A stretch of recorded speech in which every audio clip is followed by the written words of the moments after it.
right. Yeah. Here, cool, man. Alrighty. Dear Heavenly Father, we thank you for this divine meeting. It's been happening and been wanting to come for some time now, and we're glad that you've put Jeff and I into each other's lives to just have this conversation. I just pray that anybody who's listening, that they receive something from today's conversation. Allow us to speak from the heart, speak for us, speak through us, send the Holy Spirit in to just guide us and to have great, genuine conversation.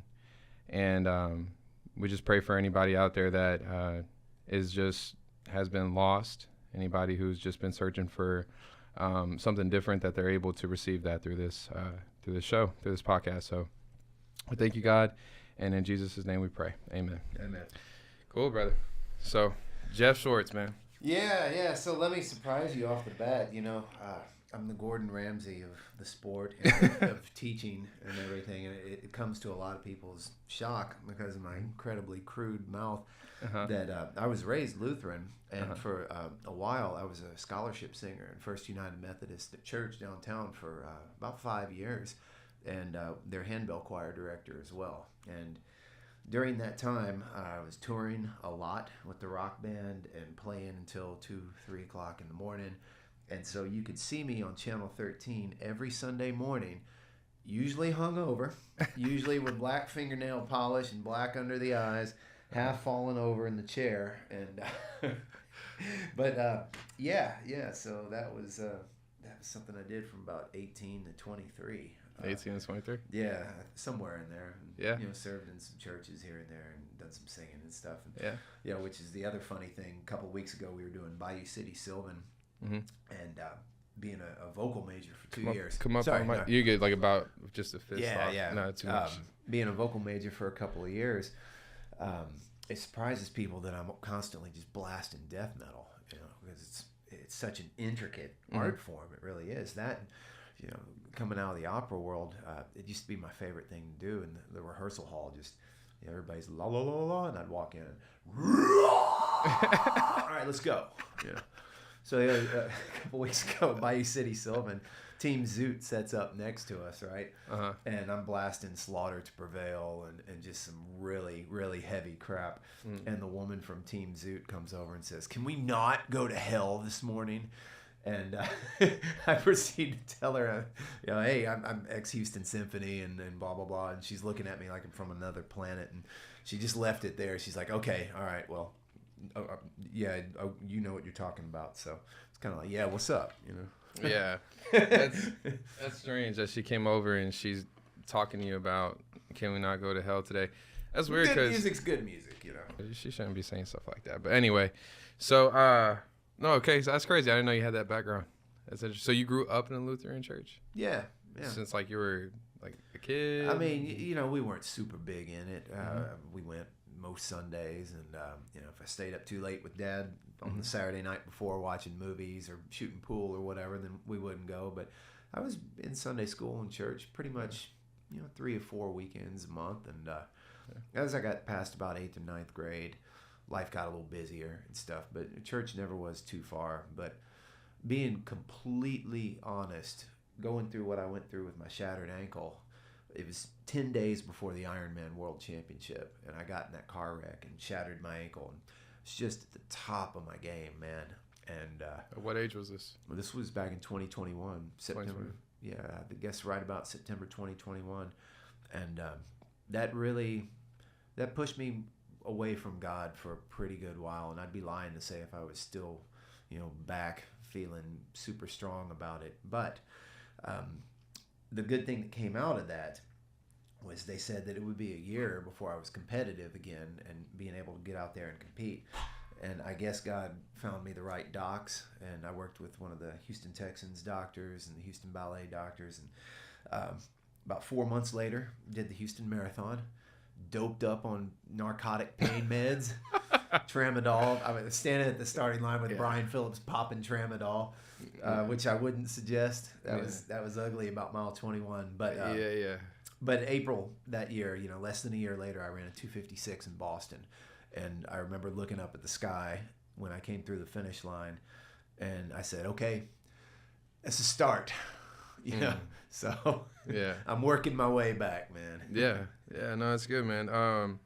So before we hop, because I want to figure out like the timeline and all that, and go more into the your experience with your broken ankle, your shattered ankle, more or less, right? Yeah. It wasn't broken; it was shattered. It was jacked up, man. From that car wreck. So Jeff Short. So what do you do? I know you do with the school, but as far as with the triathlons and stuff like that too, like just give a little bit of background about who you are and what you do. All right, so I'm Jeff Short. I have a very checkered past and interesting upbringing. You've already heard a little bit of, but with that lifestyle of being a music major, got into a rock band, and we toured quite a bit. Name of my band was Anubis. Most of us were out Adobe High School area, and we did pretty good for a while. We played the local scenes and got a couple of songs on 94.5 here and there back in the day, and That's so dope. Played with a few people, not too far from your neck of the woods. Scout Bar, Saliva, Theory of a Dead Man, Crossfade. I think we had a show with Seven Dust or something in there at one point. Can't remember. I drank so many of those memories away. But, I know how that goes, bro. Yeah, that's so funny. But when that lifestyle subsided, and when the music turned down, that lifestyle never subsided, and I stayed a hard drunk for a long, long time, and it was never running from anything. How old were you?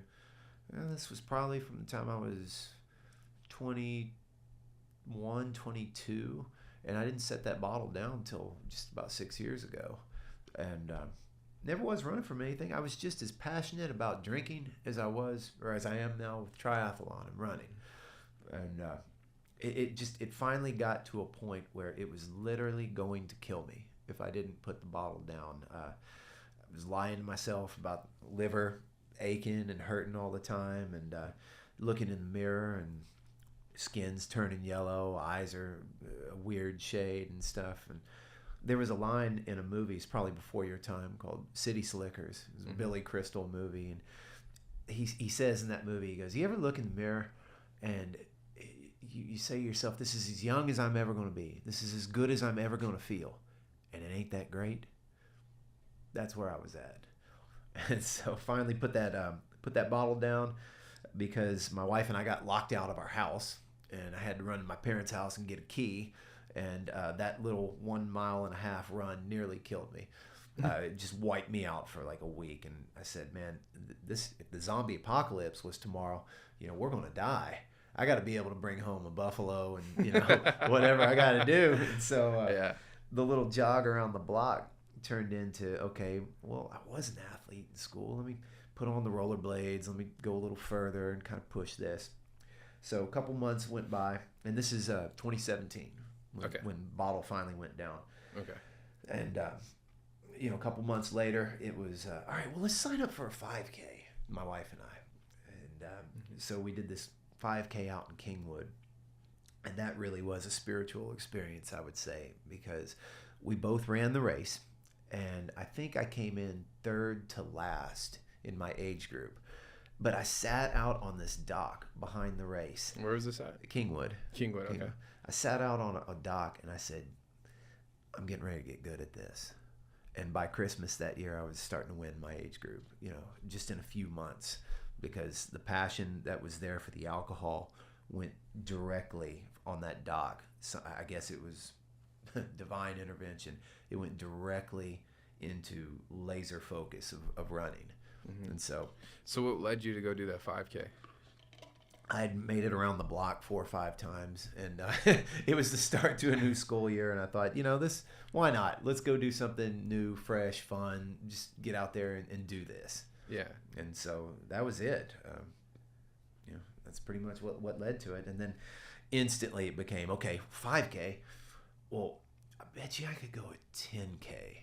And so that the next race coming up was like the Galveston Causeway, running over the causeway and back. And that one about wiped me out too. But I remember watching the sunrise over the causeway that morning and thinking the same thing. Wow, something has put me on this path. 10K led to half marathon, led to full marathon, led to what's this thing called triathlon, and then that I'm fast forwarding quite a bit. That led to Ironman, and when I got into that just changed my life completely. And it wasn't until 2020 that started the coaching gig, but I guess we can get into that later. So. Yeah, no, I want to. I plan on it.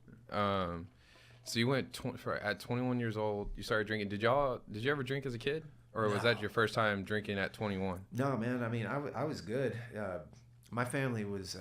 I'm gonna say the white trash family. You're good to sit back, but I'm just gonna pull it closer. Yeah, to you. Keep going. If Grandpa had the cup sitting there on the table, I'd curiously walk up and take a sip out of it and cry, or whatever. But I have no memories of my family ever being drunk or anything like that. I was an only child. Okay. It wasn't my thing at all. Mm-hmm. And but when you get into that rock and roll world, you're just suddenly surrounded by a certain kind of lifestyle. So you start seeing all that. And I had some good friends that are still good friends to this day that might not have been the best influence on me back then. But that's my fault. That's on me. That's not on them. Mm-hmm. I just have a lot of addiction in my family. Like what, if you don't mind me asking? Well, my dad claims he was an alcoholic, but I don't have memories of that as a kid. Nothing but good memories with my father, staying up late and watching videos, and him carrying me to bed. I'd wake up in my bed somehow, and I want to be that dad with my son too.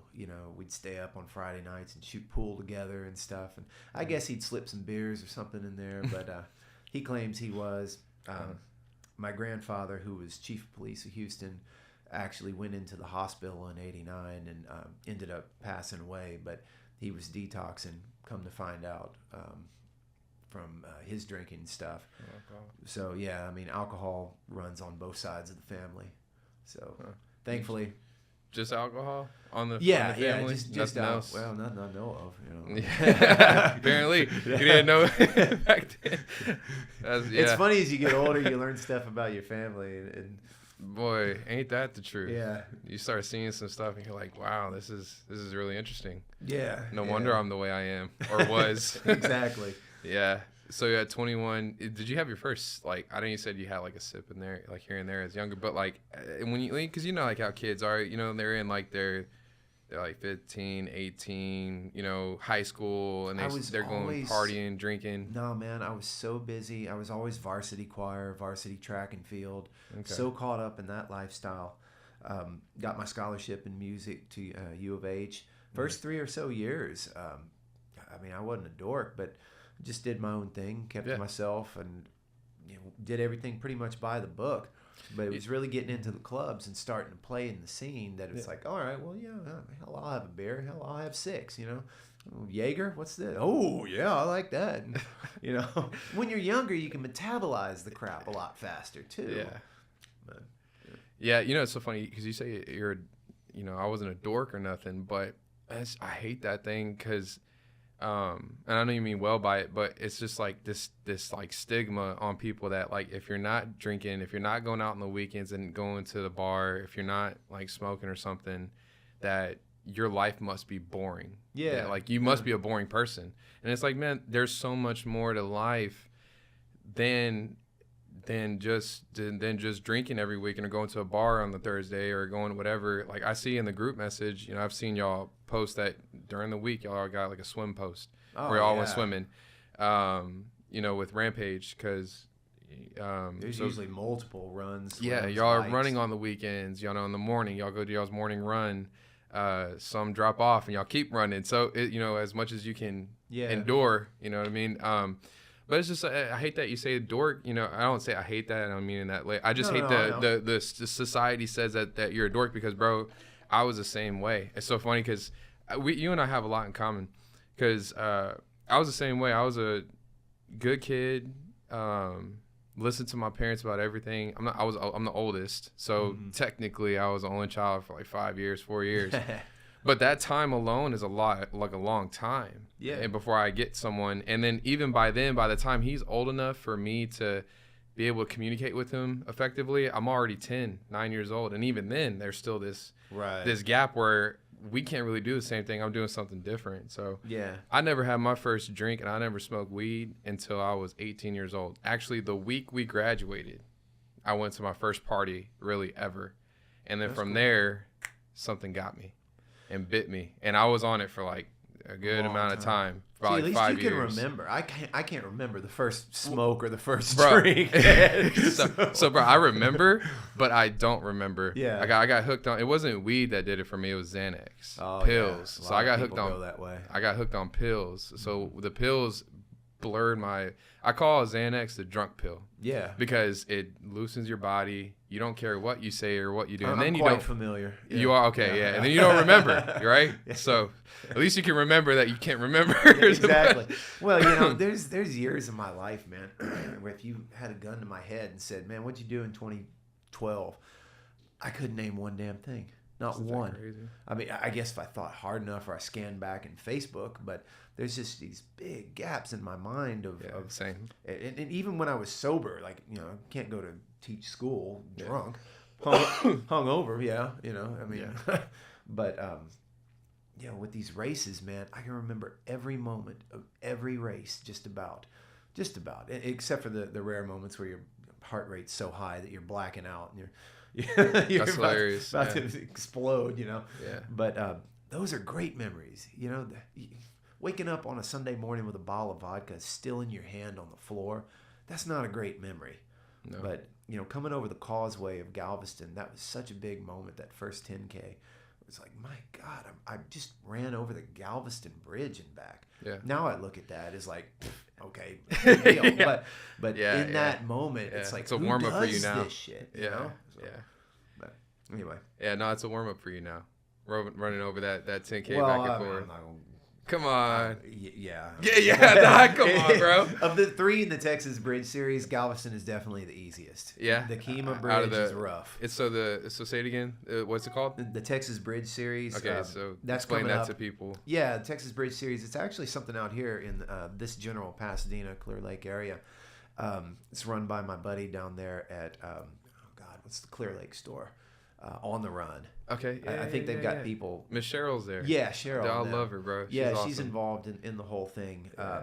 But the first one is toughest 10K Kemah, which you go up and down the Kemah Bridge, I think 4 times. 1, 2. Yeah, you go up and down that one 4 times, and that bridge is steep, man. That one's pretty rough. They're making it bigger. Yeah.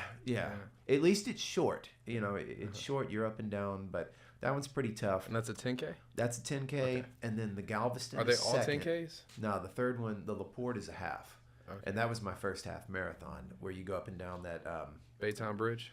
Not the Baytown, the Fred Hartman. Okay. So and that one's a great one. All 3 of those races are fantastic. Yeah, they're a little and then tough, Galveston to complete the series. Yeah, it goes Kemah, Galveston, LaPorte. And they usually have like a medal if you do all 3 of them. Like you can put all your medals together in, or some kind of trinket for that. Yeah, I like that. That's a cool one though, man. It's kind of like those Spartan races. Have you ever tried a Spartan race? Nah. If you point me in one direction and say go, I'm good. Yeah. But insofar, if you ask me to play tennis or basketball or climb over a wall with some mud on me, oh God. Call it a day. Yeah, I'm trying to be polite here on your podcast. But you're good, bro. Don't worry. Like a monkey fucking a football, trying to get over the. I might just like hit the ground and shatter. Like yeah, that's so funny, dude. So you're saying that on that 10K and in Galveston. So how long after you did that 5K in Kingwood did you do that 10K? Like a month later. A month later. Yeah. It might have been less than a month. Okay. And then prior to that 5K, how long was it before that you decided, like, what led you to that point? Like, what mentally, like, what was going through? Because, like, you had been, this was 2016, 2017. Yeah. And what was the final moment? Yeah. Like, what was leading you up to that? Because if you're drinking and you're doing your, were you still in music at that time? Were you still doing playing at like No, play I shows? really quit all the rock and roll band stuff around 2008. That's how Okay. long it lingered along, though. And I was a just very for the record, how old yeah, are you? Is that a way to know? 42. 42. Okay. Yeah, I was a very, very functional alcoholic. Mm-hmm. I could hide it extremely well. Not well enough that I'm pretty sure my coworkers were fairly suspicious of, my lifestyle for a long time. Never came to school fucked up. Mm-hmm. Never. Mm-hmm. Because I was a choir director and Mm-hmm.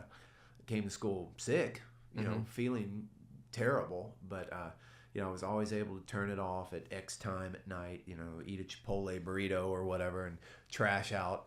But you go through this cycle as an alcoholic, and I'm sure people listening will resonate with this because if you've ever dealt with addiction, you just bullshit yourself into believing, okay, well, I'm not going to drink tomorrow. All right, well, then you make it through to about noon and you start feeling a little better and you start kind of sweating it out.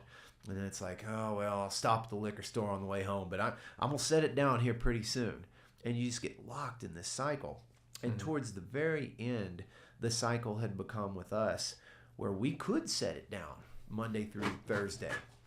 And I say we, my wife, she wasn't quite as bad as me, but we were in it together, But my God, come Friday, we'd go through 2 1.75 ml handles of vodka over the course of 2.5 days. I mean, Wow. just wake up Saturday morning, 7 a.m., Party Bloody hard. Mary mix Yeah. in one hand.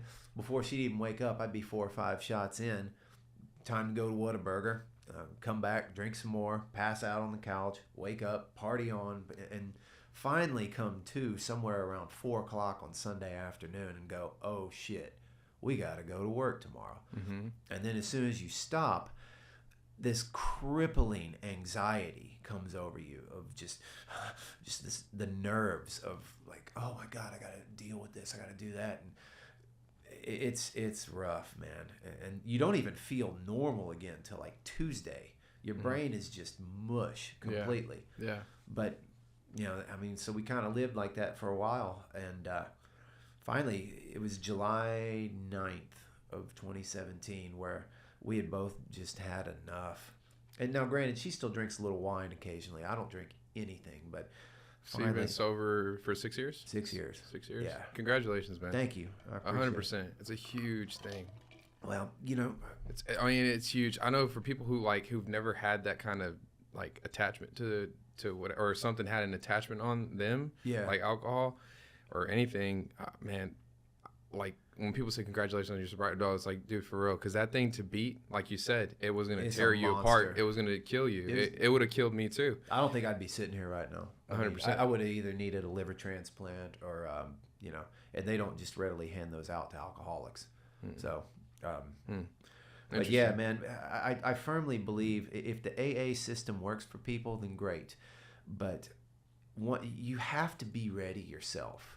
That switch doesn't get flipped in your brain until you are good and damn ready to flip it. And there's no classes you can go to. There's no dry out clinic until you are ready to make that change. I mean, again, I'm kind of biting my tongue here because where I am currently with the Lord, but until you, I guess, and God get on the same page together and make that flip, there's nothing anybody can do. Did you have that flip? I did. Yeah. Can you tell me about that? Just, I had enough. I remember watching or staring vacantly on July 9th at the TV. I think we were watching America's Got Talent or something.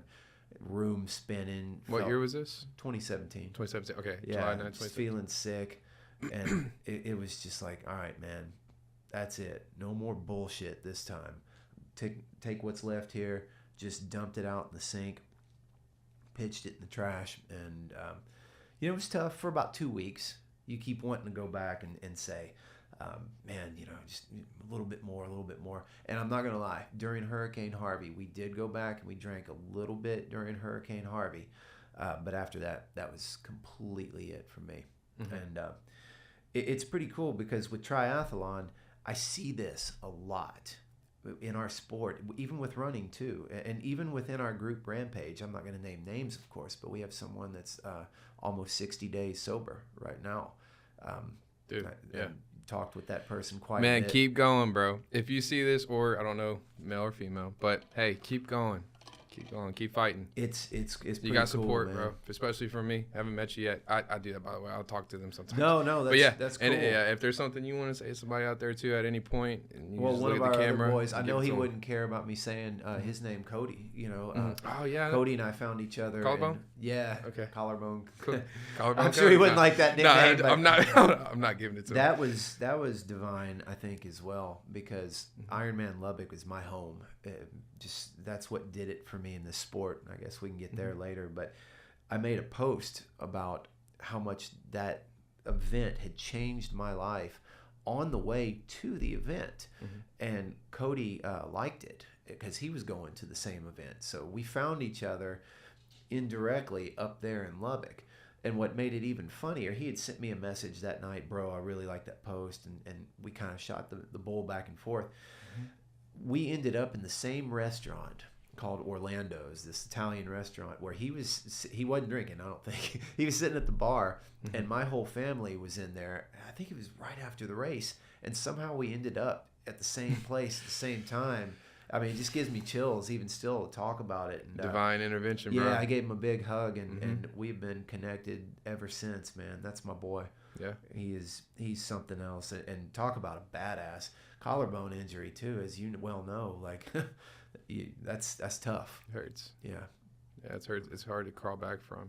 With the swim, Yeah. Good Lord. I haven't tried it yet, but I'm gonna get there, bro. We'll get you there. So yeah, you will. So I know I look forward to it. So you were saying that within triathloning, with even running, just more or less with like the exercise, the group that you run, you notice this kind of this pattern that lead people to you've came into contact. Almost me. Remember our first conversation we had on the phone when I called you and I talked to you? Yeah. And we're like, bro, like I'm starting to notice that, I had, because you were like, you don't know much, but I'm on my sobriety, and then I was coming out. I'm almost I'm on my 7th year now of sobriety. Oh, dude. Incredible. So coming to this, like I had just did my first marathon. I believe I did at that time, right? No, I just did my first marathon. I was going to the Austin Marathon. Yeah, you were. So this was back in February, bro. Yeah, and I had that itch. It's the same thing. Started with me. It was a 5K, and then it was a 10K, and then it was like, man, let me just start. I can't explain that. Let's see if we can get. It's this weird. It's addiction. It is, but like it's positive addiction. It is positive, and you said it on the phone too. You're like, bro. You trade one addiction for another, and that's where I'm at in life. Like I gave up one addiction, and you even said it in the group message when you got back after the Austin one. You sent us a video of you putting your medal in your in your freaking medal room where you have medals all the way around the room, literally lined up. But you said, and then someone was like, "Dang, like you got to." Or they said something about your room, and you were like, "Yeah, I just traded one for another." But that's the crazy thing is like you're that trade off of being so many years and so like thinking I got it, and then not only that crawl away from that detachment from that habit that you've formed, those temptations of like trying to get better, like going like a couple days of or 60 days. Well, and I've got a runner friend that I'm great friends with now, and he's older than me, but dude is still like a 240, 230 something marathoner. And he struggles with alcohol still. And really? I keep telling him, I'm like, my God, man, you're running this fast. I'm trying to push him off the edge of like, imagine how much faster you'd be even than that if you just put that aside. But, everybody fights their own stuff, man. But the triathlon thing, they do. It's funny how trauma plays a role in almost 80% of the athletes' lives, whether that's addiction, whether that's coming out of a terrible marriage, maybe coming out of a surgery. We've had cancer survivors. We've had domestic violence issues. We've had psychological domestic, stuff where the spouse is very mentally abusive. And to watch people's eyes as they come back from that is like, it gets me choked up. But that's why I do that. To see one of our athletes up there on the podium a couple of weeks ago, and you could just see that I don't want to say he or she, had broken loose from that spouse's control a little bit. Yeah. That is so freaking badass, dude. You're good. Yeah. That's what it's all about, you know. Yeah. Of course, I'm trying to make this my business full time and everything, but man, Oh, you will make it your business. You can't put a dollar amount on that. Being able to give that to somebody. Well, that's why I believe that you will Rampage will be a top brand or one of the most known brands, because you're doing it not for the money, and even what you charge for people, it's an appreciative way of like, man, I'm trying to get going. This is what I'm doing, which most businesses do. Right. But your heart's in the right place, and that's why it's growing. I mean, each event that you go, I've seen lately that you've gone to, you're getting more and more. It's definitely picked up some steam, man. 100%. It's getting traction, bro. That's cool. It is cool. It's pretty neat. It is cool, but look at what you're doing. You're helping people and giving them a home. You know, giving them a place of hope, giving them a place of encouragement. And you're not one of these coaches out there, and it's no knock to any coach who's like that, because everybody likes a different way of, being told what to, how to have their coaching. But you really care, and you check in on them, and you're engaging. You engage in the messages. It's a good thing, man. It's crazy what you're doing, bro. Well, thank you. I appreciate it. You know, we're really trying, and it's all I'm really interested in. And just education is not in my heart anymore, and that's a tough field. The kids are getting worse, mainly because the parents are getting worse, and they put more and more load on top of you. So if you try to wear that hat, try to be one of the best in the world in your age group as an athlete yourself, try to run a company, and try to, most importantly, be a good husband and father. That's a lot of hats to wear. So something's got to give, and I've come to the decision here recently, this is more than likely going to be my last year in education. It may, hopefully with our new partnership with TriDot and everything, we seem to be going in a very positive direction, and I think the future is going to be very bright for Rampage. It's a little scary thinking that we're going to cut our income pretty dramatically, because my wife is going back to school for medical stuff, but I want to be there to go eat lunch with my little boy, or go to his plays during school hours and stuff. And I work way harder with Rampage than I do with education. If you text me, and I think any of my athletes, if you guys are listening, y'all know if you text me at 3 a.m, you're probably going to get a message back, or I'm going to call you back. Yeah, you're responsive. So, yeah. I mean, so it's like a 12-hour a day job, but it's what I love, so it's not work, Yeah. But anyway, I deviated there for a minute. You're good, bro. Yeah, don't worry about it. Yeah. So with Rampage, explain to everybody, like, one, I want to know why you started Rampage, like what got you to start it, when you started it, and what is it? Okay, so the educator in me, I'd always taught piano lessons, guitar lessons. Even when I was a kid, I loved getting out in the street and helping the little kids beat me at basketball, like teaching them how to work together. Okay, set a pick. This is what a pick is, stuff like that. So I've always been some kind of an educator. Well, during COVID, every race was getting shut down, just one after another. And I know Brian Phillips will probably hear this interview. He's one of our athletes. Poor dude lost Ironman Texas, I think 4 times they shut down that race. And if you've ever trained for a full Ironman, my God, the amount of volume of training that is. Explain to people what a full Ironman is. A full Ironman is a 2.4 mile swim, 112 mile bike ride, and a 26.2 mile run. Bam, bam, bam, all in a row. But on average, how long does that take?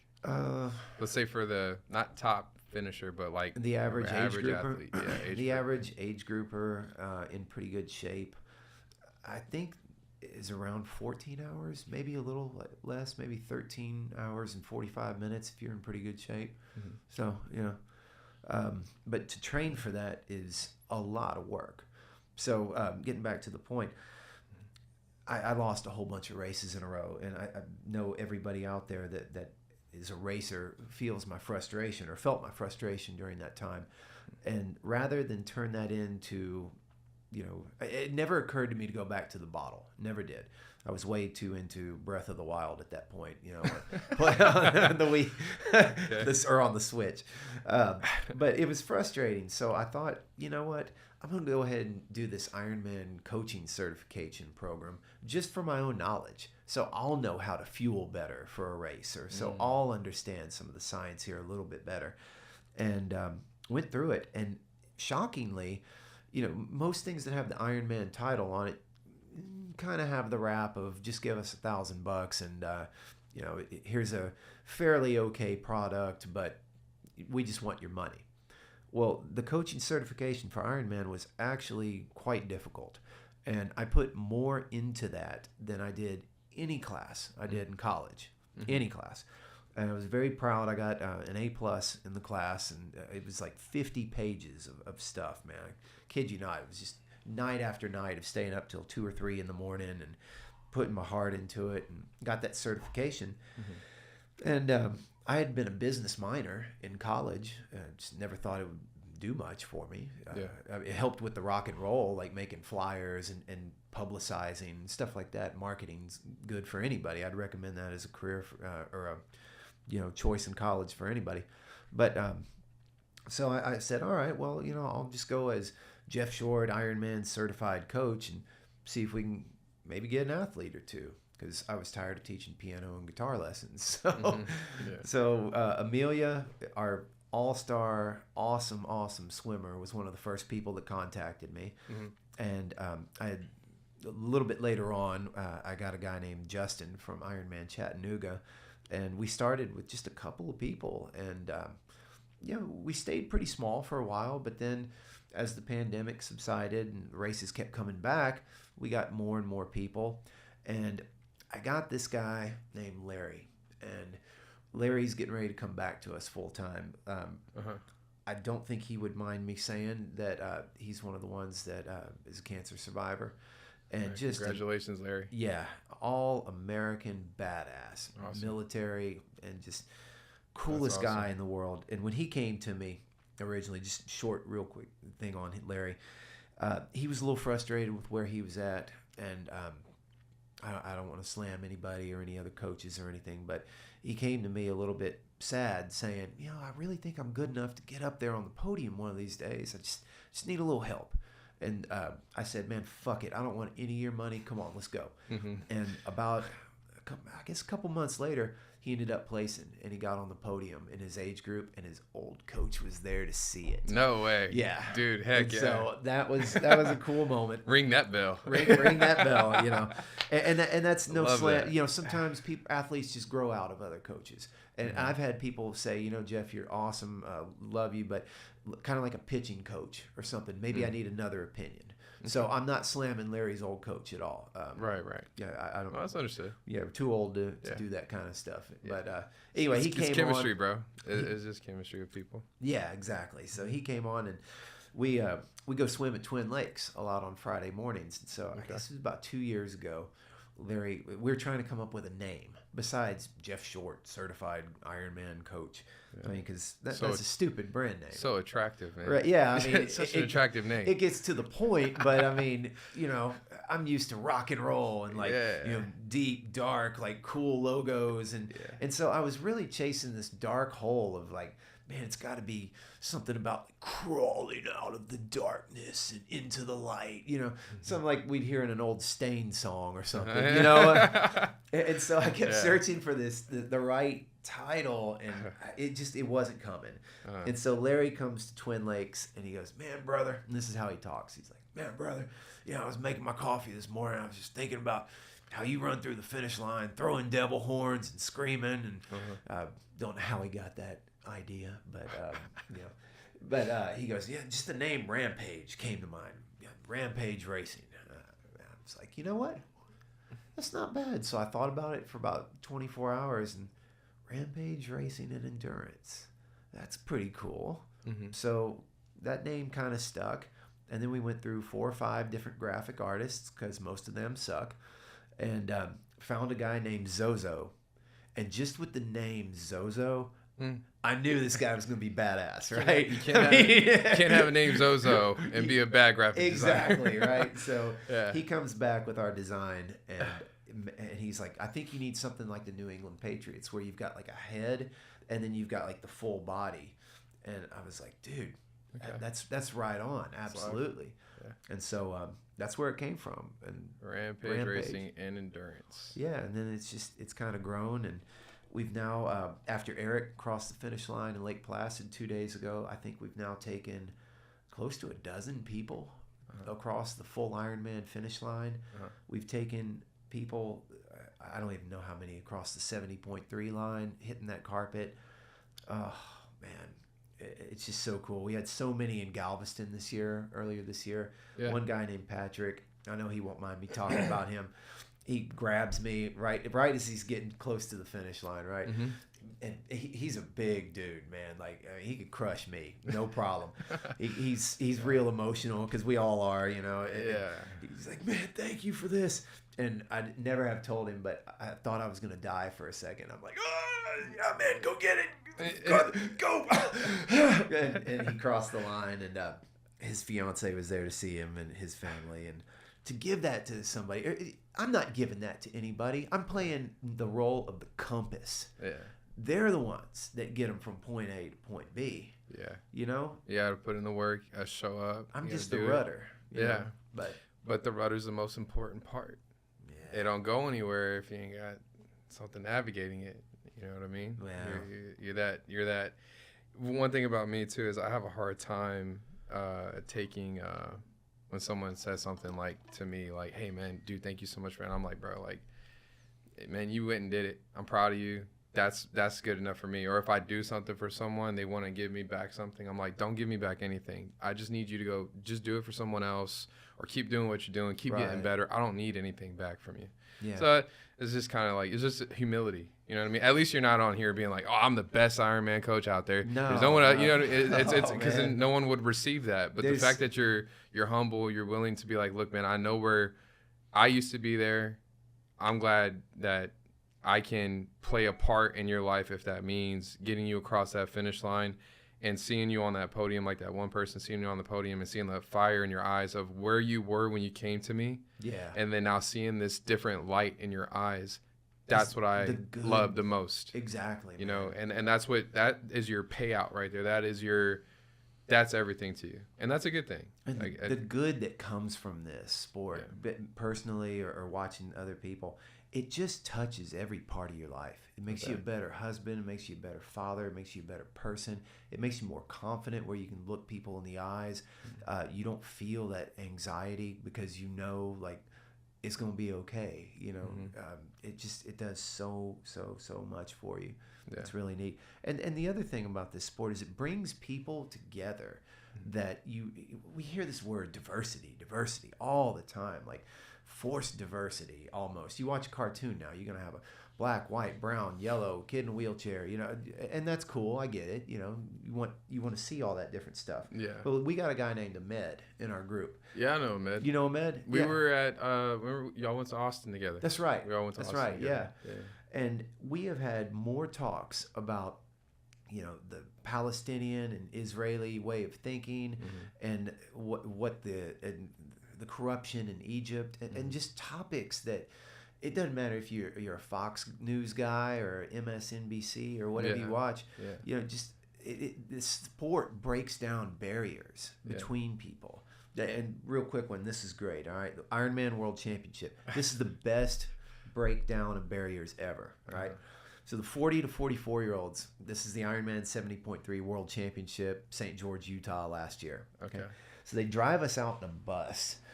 It's super early, it's super cold, and we're out there in the middle of the desert, right? And it's the World Championship, so there's a shit ton of porta potties for everybody. They were actually really cool. They gave a lot of porta potties. Okay. And so I'm walking around trying to stay warm, and I hear this guy yell, "Bro, I'm in here taking a fucking shit!" Like really loud, right?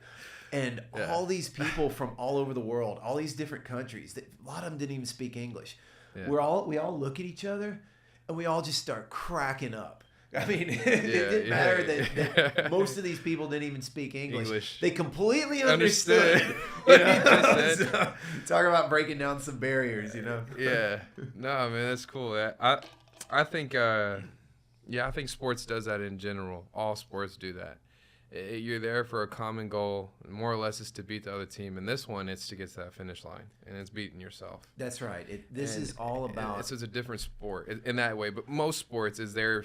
It's like I don't see either whether it's individual or whether it's team. It's like we're here for a goal. Could care less what you do outside of this, whatever it is. But we're here for a purpose. Yeah. And that puts everything to the side.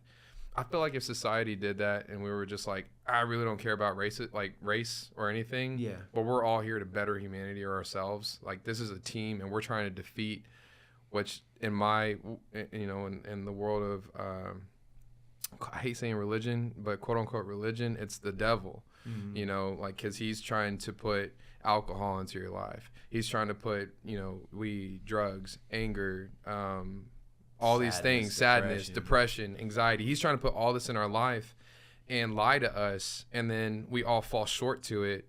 I don't say we all fall short, but some of us fall short to it. And some of us don't make it out.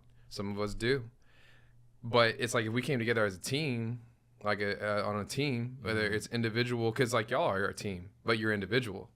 Y'all team and practice together. But when it comes to game day, right, it's a camaraderie, but competitive camaraderie in its own sense, but it's still competitive. It's like, I want to see you get there, bro, but I want to beat you there. But you need that, because it's divided into age groups and things like that. Still, I feel like you need that though. We need competition in the world. If you don't have competition, then what's the point of doing better? What's the point this one is not so much beating the other team. This is being the best version of yourself you can possibly be.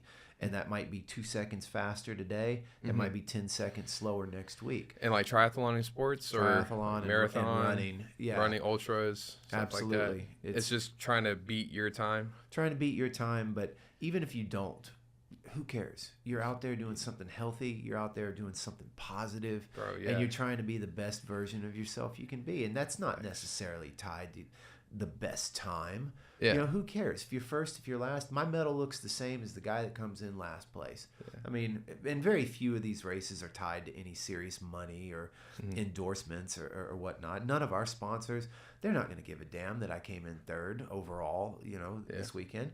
They're not going to care if I come in third to last. We're just out there trying to promote positivity and health and good times and togetherness, Yeah. I think it's a good thing.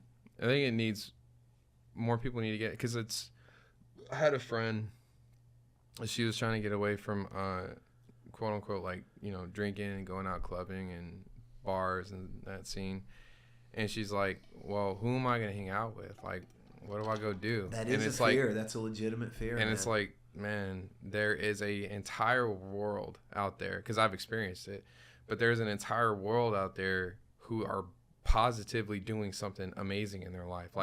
And I say amazing, but they're out there doing what y'all do, exercising. They're wanting to get together, go run and talk and laugh and have a good time without all that the drinking and the that's toxic. Such a good point, because I remember that fear too. Right. That's the fear I think of a lot of drug addicts and alcoholics especially. So many memories are tied to drinking. In fact, every one of my stories was starting with, man, you remember that time we were so fucked up, man?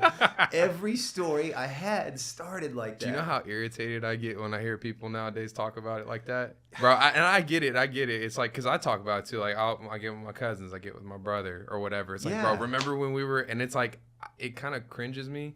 Because it's like, I hate thinking about it. Like, and I know it's my past, and then you got to be proud of what it is, because it's where it's where you're at now. But when I hear other people talking about, like, bro, who are currently drinking, I have friends now who currently drink, and they don't see an issue with it, and there's not. But I'm not gonna go that far into it, but I can see it. You just can't see it because you're in it. Mm-hmm. You're in the house and you're looking out. I'm outside looking in. I know what you've gone through, bro. Yeah. You can lie all day, but I know what it is.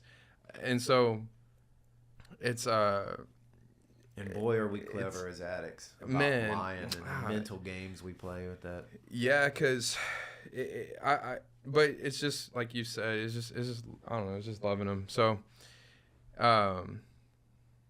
but it is that, I don't know, I forget where I was going with it, but it is that hard sense of trying to, I hate hearing them say like, man, we got messed up, we tore down, or we got such and such blacked out, and it's like, I'd rather hear you blacked out trying to run a marathon or trying to do something like crazy like that. Too, man. I know, right? Or, pull on the side of the road to, whatever, to, because you got to release some stuff out your bowels. I got a lot of those stories. But you're releasing out your bowels because you're running and your stomach's messed up, not because you have to stop on the side of the road because you're drunk as hell and you need to throw up. Right. You know what I'm saying? The difference of the world, like the avenues of it, the paths of it are crazy. It's like, well, what do you do every day? Oh, I'll wake up and I'm always running. I'm always doing this. I'm always doing that. Well, doesn't that get tiring? Isn't that whatever? It's like, yeah, but it's a really good thing. It's getting my mind going. My memories are great. I feel great. I impact others greatly. This gets my day running and stuff. And then you have the other side of it to where it's like, well, I go get drunk after work every single day. I go and do this after. And it's just the world that you're living in. You think it's a light world. You think it's fun. The music you listen to, the people you're around, you think it's fun because you're around other people who are not good themselves. And this is how they cope with it. For me, that's how it was. Yeah, and a lot of the people in that world, for me, I still am close with. I still consider them brothers. Yeah. But I don't run with them as much anymore because when we get together, that's all the stories are, is looking over your shoulder and talking about, oh yeah, that time, blah, blah, blah, which can, if you're not strong enough, that can lead you right back into that trap too of like, well, let's get a little something and just for old time's sake or whatnot. 1,000%. Yeah. And so you start to find that you don't have as much in common with those people anymore. But you really touched on something, that fear of, well, if this isn't in my life, then what's it going to be like next time I go fishing? Or, or next time I go out with the boys and we're shooting up at the farm or something like that. Mm-hmm. That fear of like, well, I'm not going to say I'm never going to do it. Well, for me, it had to be one or the other. I was never going to be a 2-beer person. Yeah. Anything worth doing, 2 was going to turn into 22 pretty fast. Bro, I'm right there with you. Yeah. Anything worth doing is worth doing well. 100%. And I apologize for any young kids. I know I see my statistics. So I have young kids watching, but I call it the domino effect for me. And you're probably the same way. But for me, it was, and I've told my mom, actually I talked about it on the first show, so it's nothing new to her. But if I drank, I wanted a cigarette. But I'm smoking a cigarette, and that's not good for me now. So now I want some weed because it's healthier. Right. Now I'm high, and I'm like low, but I want to get even higher. Mm-hmm. So I pop a Xanax. Yep. But now I'm too dang low, and so I need to wake up because I either have to drive home or whatever. So I do some cocaine. Yep. And then after I do, then after I do some cocaine, it's like, well, I have to go to the bathroom every 45 to an hour or 30 minutes, whatever it is, right? And then that stuff's all cut, so that road is going to cut out pretty soon. So then now it's like, well, let me get some ecstasy. And then now, now you're not going to bed for 9 hours, man. So now I want to drink some more because now I'm on an exo. Like, now I could drink all night. Let's go, right? Dude. So I call it the domino effect. So for me, and just like you, I can't just do something and I can't control it. But see, I've told that to someone. They're like, well, you're good because you can control it because you don't do it. So you actually can control it. And I say, yeah, I get it, but I'm not these types that I've seen people go out and they're like, well, we're just going to have like 3 drinks and then that's it for the night. And I'm thinking, how can you do? I don't understand how you can do that. Yeah. I get it, but for me, it's like, nah, bro, if I'm going to go out drinking tonight, we're going to go drinking. Yeah, we're going to do this. We're going to do this. We're going to have a hell of a time. And that's just. Man, you'd hit an X after all that. Woo. Boy, you stayed up a long time. Well, it's just I'm just saying, like, even I know. Maybe not even in the night, bro, but within a month span, if the bug bit me again, I promise you, it's a floodgate of hell. And especially, so here's the thing, especially like that demon more or less has been defeated and gone for so long. And I know, and at all, like the devil's always just lurking, just waiting. Yeah, he's just waiting to catch you again. If he ever caught me again. I've told my mom, I've told my dad, and I'm telling my wife, I'll never come back. I won't. I will overdose. I will die. I promise you. Because that thing hasn't got me in so long. God knows how my body's going to react to it. True that. But We're lighter. We're healthier. it's going to hit you so hard. So it's like, I don't know. Plus everything's all cut now, weed included. Yeah. But it's just like, it'll have a grasp on me. I can't do it. That's why I do go run and I'm trying to get, man, it's been hard lately, bro. That was my biggest. Well, it's so hot. That was my biggest fear. Oh, I love it being hot though. Oh. But that was my biggest. I like it hot and I like it cold. I like being in temperatures that make my body say I don't want to be here.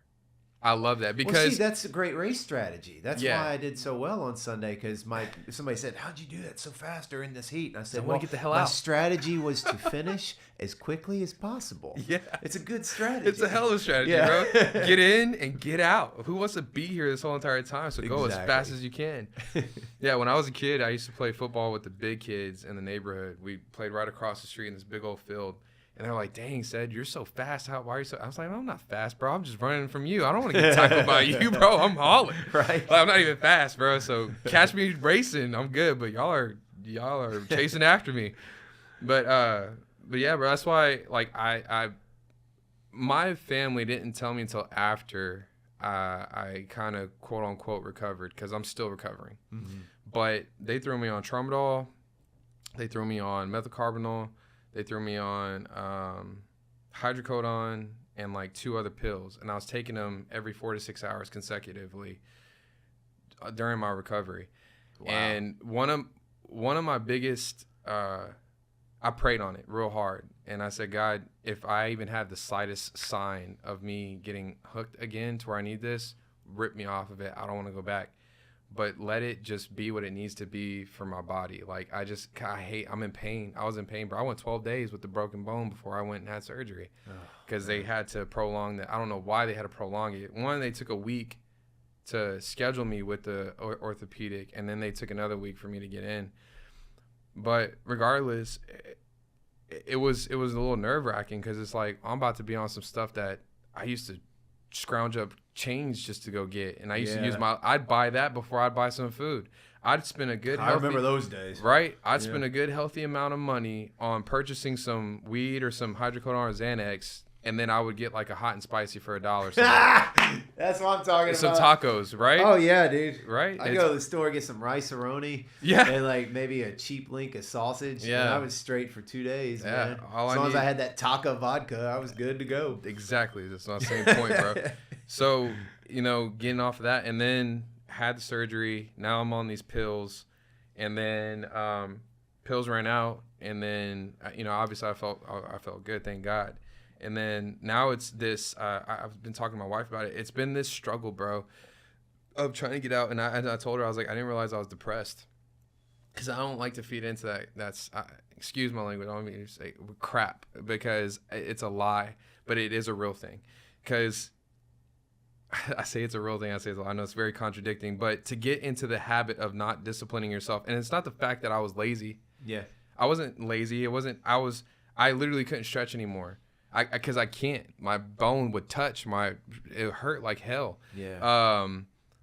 I can't do the same active things that I want to do. Doctor told me I couldn't even walk. He was like, "Dude, don't go outside. Your body's really recovering. It needs whatever." And I'm right like, after the Austin Marathon, bro, too. right after You I ran just the whole thing, bro, I just PR'd. Yeah. By 36 minutes on a hard course. On a hard course. It was hilly. So I did 5:08, and then I dropped down to 4:36 or 4:34. Yeah, we were tracking you. I was driving home like, my God. I'm picking it up. Yeah. Yeah, at the end. Yeah, because like you said, let's get it over with. Right. Let's just finish. Screw these hills, bro. But I ain't never coming back to the hill country. But how tough after that, man. So right after that, and then you and I are like, we're on this pain of like, yeah, man, and you even told me, and that's my problem for not listening, but God intervened. And he's the one, he's not the one who threw me down, but I ran myself into the floor, literally into the ground whenever I was biking that day. Because what I needed to do was hit I forget what training thing you had me going for, but it was a brick that day. Yeah. Okay. So that day it was a brick. And you said, I remember walking back to the hotel, and you're congratulating me. You're like, "Said, bro, I've never ran the full marathon," but you're like, "That's crazy. Good accomplishment. Get some rest. Cedric, get some rest." Yeah. you need full recovery because of what you just did to your muscles running all of that. You need to fully recover yourself. Yeah. 2 days later, after when I got home, 2 days later, so Monday, Sunday, on Wednesday, I went and I did that brick. I wasn't listening. I didn't listen. It was like, in a way, it was like God was like talking through you to tell me, and I was on a course, dude. I did the marathon January 15th. A week later, I did half marathon, and then I think I did a half marathon in Katy.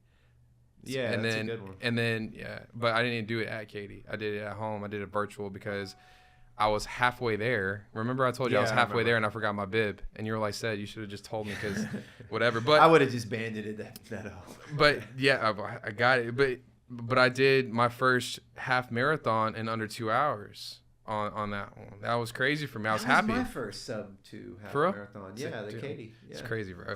So I did that, and then I go into the Austin Marathon. I PR by 36. So I'm on this like kick of like just going. But what I was doing was I was never. You go to your stuff and you talk to people, and you're like, "Hey, man, what's going?" You're just very open. I'm assuming because you got so many people coming to you. You got tents. The truth is more fun, right? Well, I go there. I go and I'm not talking to anybody. I'm not talking to anyone around me. Well, I wasn't like this at first either. Yeah, you know? I was like kind of like secluded. I was to myself, like, and it's like, well, where is helping out people in that? Because that's what I want to do in life. I want to help people. I just want to make people feel. That's why I'm doing barbering.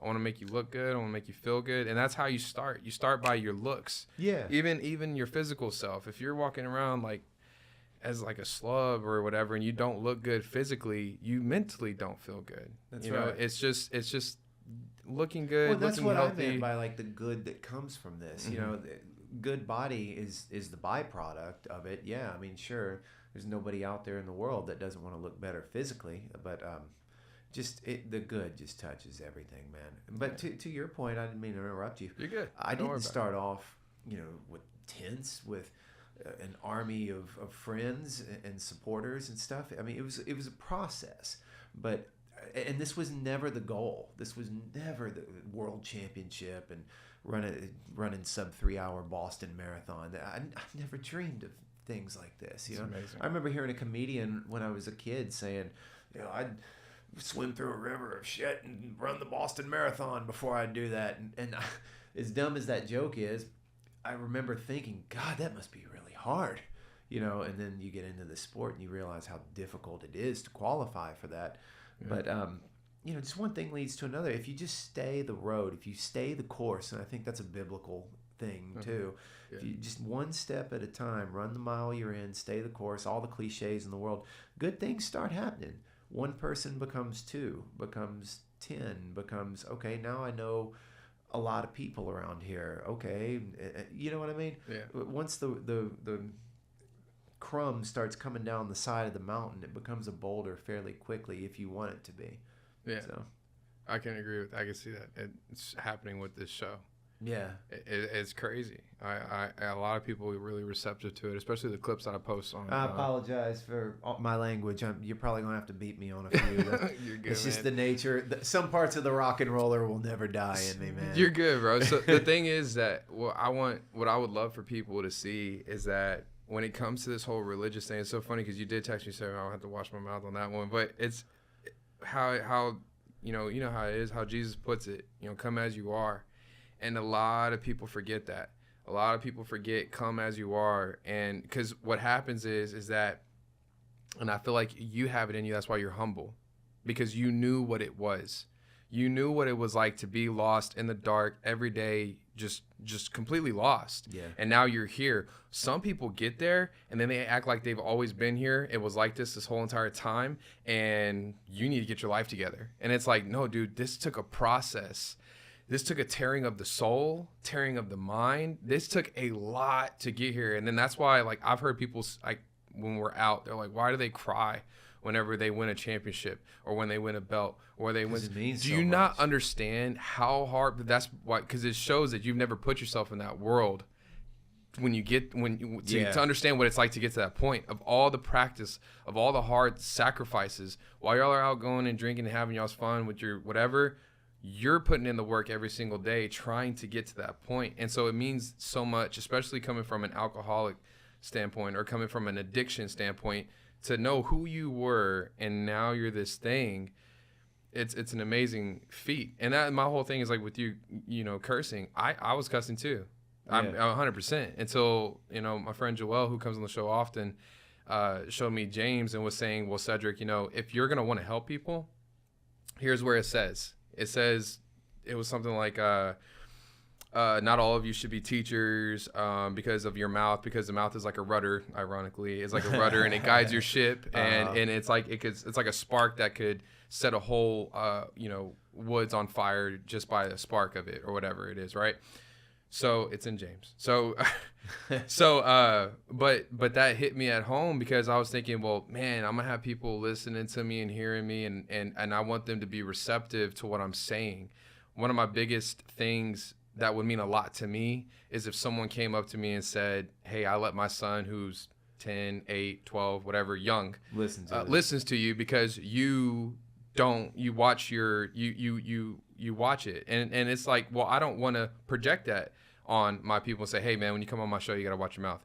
I don't want to say that because I want you to come as you are, come as who you are, because that's your authentic self. Right. It's not me, because if I had you trying to tiptoe around, I appreciate you tiptoeing around, because you're probably what you've released, what you've said already is really holding back with how you it really is.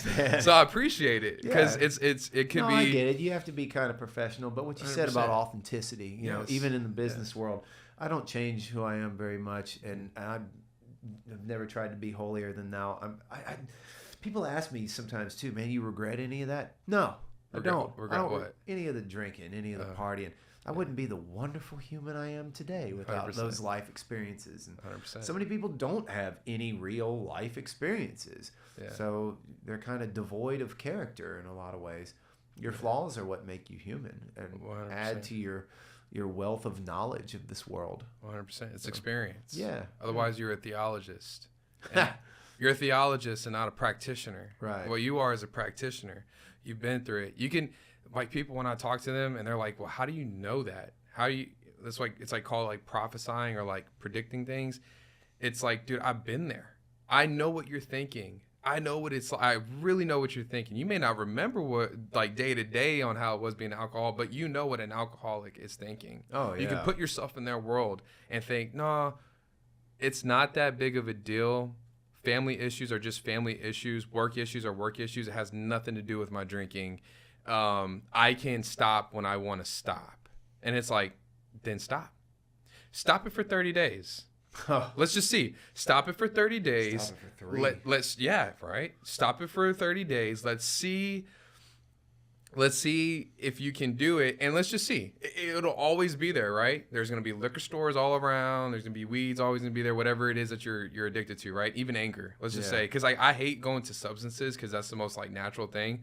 But I've had people say, well, I don't do any of that. Yeah, it's like, well, you know, doing bad business deals, you being an angry person, you know, being a spiteful person, a vengeful person. These are certain things that once you get over the substance abuse, these are other things that come uncovered now. Like, now you got to watch how you're being angry towards, you know, your family, your kids, your coworkers, not being judgmental, there's always so much. There's so much, bro. Yeah, there is. And so it's like you get real self-righteous real quick when you're like, well, I don't drink. I don't do any of that. I've never have. I don't understand. And it's like, yeah, you may not, but now you sound like you need to be working on something else. You know what I mean? There's never a point that we all fall short. 100%. Thank you. And we all do. No matter how well put together it may seem that someone has it, they're struggling somewhere. Yeah, and they absolutely. are. And if they act like they're not, then you need to call me so I can pray for you, because you probably are, and that's your vice, is that you think you don't have a problem and you really do, and you're just avoiding it. You're avoiding your ego, your pride, or whatever it is. And I mean, that's just, man. I was talking about my injury. It's been a very interesting setback, and I say a setback, but it really wasn't a setback, because had it not been for that injury, bro, I wouldn't have had as many revelations of understanding that. I remember you told me something, and I'm still curious. You said something about cadence, about your Yeah. running, and about how you at first you were like your first coach that you ever had, you were always go go go go go go go go. You were very fast. You just did everything quick. But now you're at a state, I think you said, to where it's just like you're fast and you're quick, but it's at a smoother pace, or it's something. Well, I never had any coaches actually, which is funny. You know, 'cause Okay, here good. I am a coach. Yeah. Know? Okay, I thought you but said it what was makes me a good coach is that I've done everything wrong, and so I can tell everybody how to not screw up the way I did. Okay. Yeah. My mentor, I There guess you go. we'll say, Okay. was my very, very good friend, Mr. David Rosenthal. He runs Wild Pear Running in Pearland, the equivalent of On the Run. Okay. And you talk about two guys that probably, another two strange pair. His politics and my politics differ wildly. He's kind of liberal Jewish, and I'm conservative, shaved head, you know.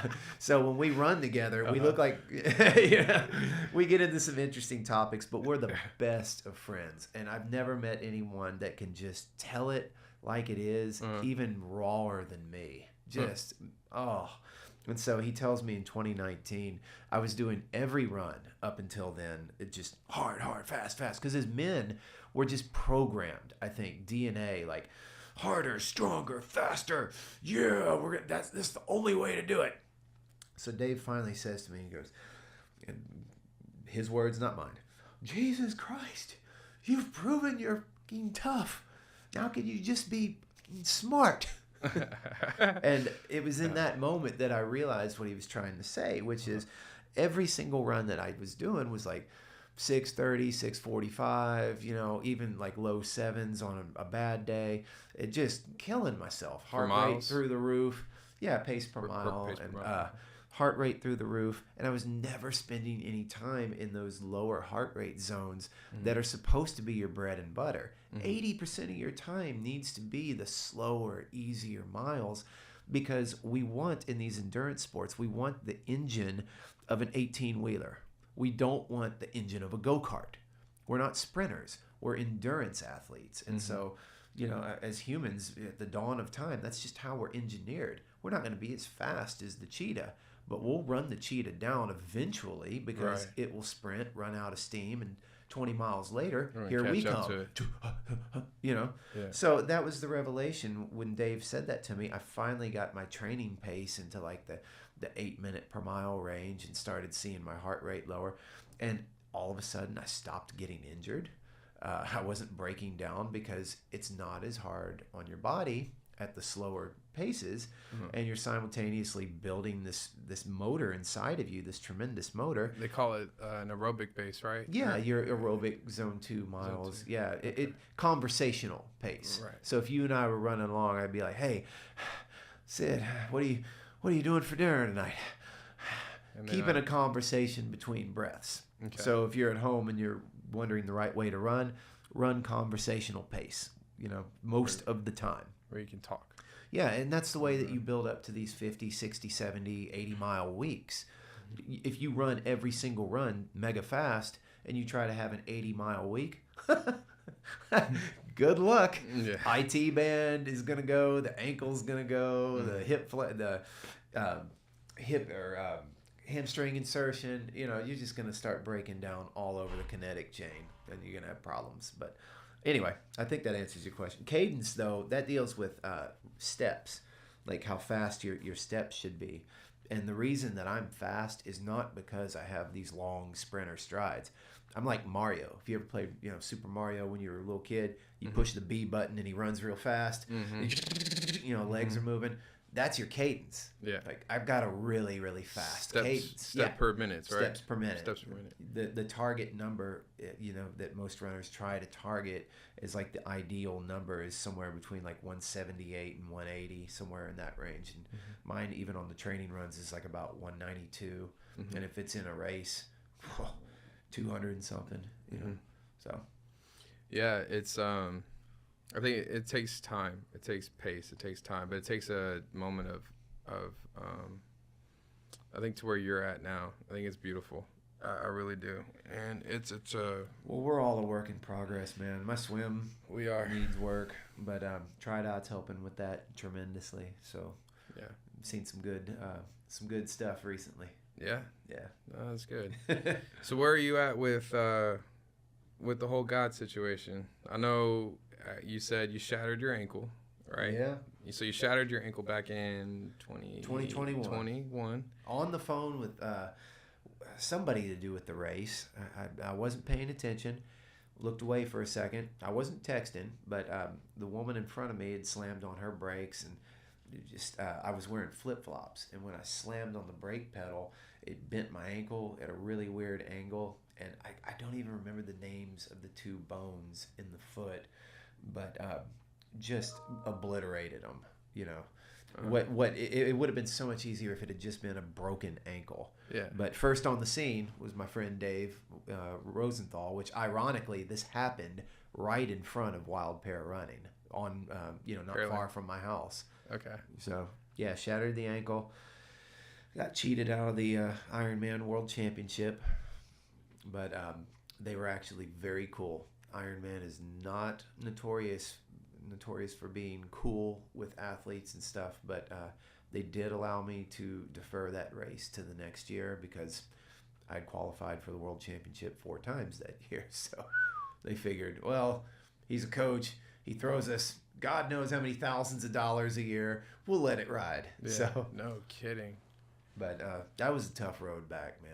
That was a lot of rehab and a lot of frustrations, and I should probably apologize to my wife on this right now, because I know I was not an easy person to live with for a while. Here it is, you've given up this terrible addiction and traded in for this other one, and now all of a sudden you can't do that. I mean, I know bro, because of the collarbone. That's why I laugh, yeah. Bro, because 100,000%, I hear you. And I'm sure you were a much more righteous, happy fellow than I was. Oh, bro. I was chewing the paint off the wall. Yeah. I remember calling you on the phone. I was walking around the neighborhood. I still was in my sling.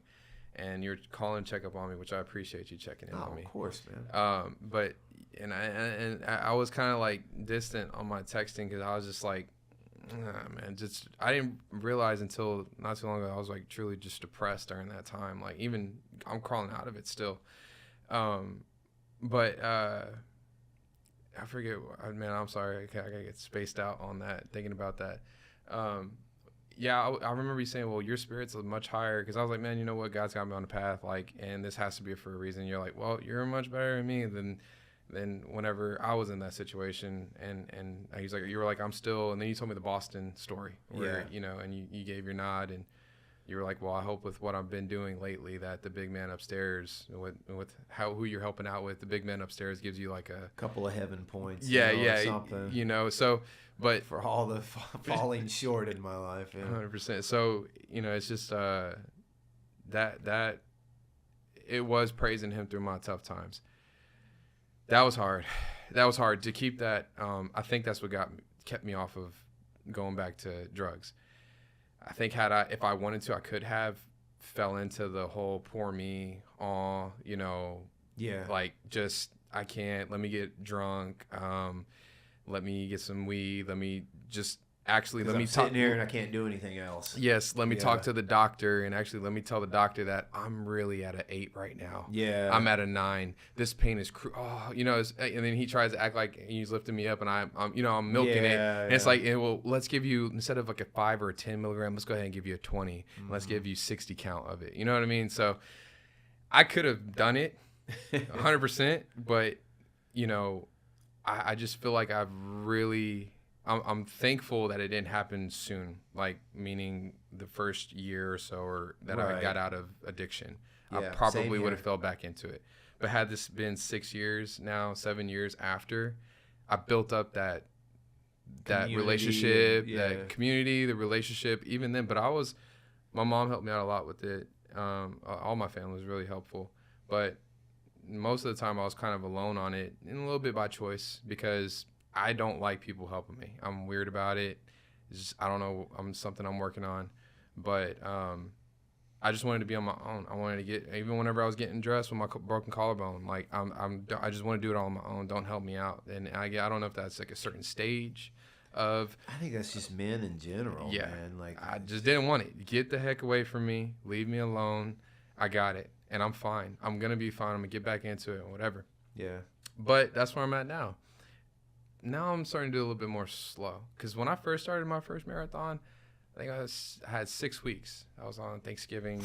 6 weeks, Bill. Yeah. From what? From a 5K or something? Oh my! You're young. I ran my first 5K that weekend after Thanksgiving. I had just run my first 5K, 10K. I never Well, you ran. know what? I can't say anything because that 5K, I was third to last. It wasn't but 4.5 months, and I did Chevron too. So I mean, 100%. Yeah.